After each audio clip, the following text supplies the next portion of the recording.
You ask Tiger to calculate. This deals with linear inequalities with one unknown.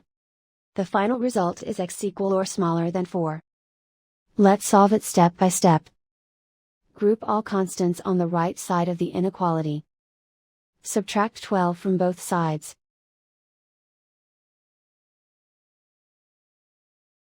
Simplify the arithmetic.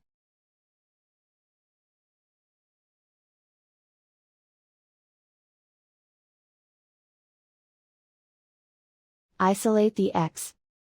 Divide both sides by 5.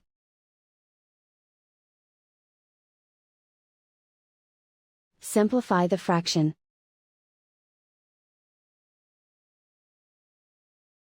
Find the greatest common factor of the numerator and denominator.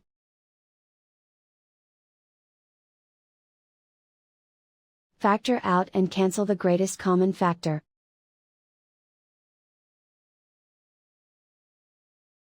Plot the solution on a coordinate grid.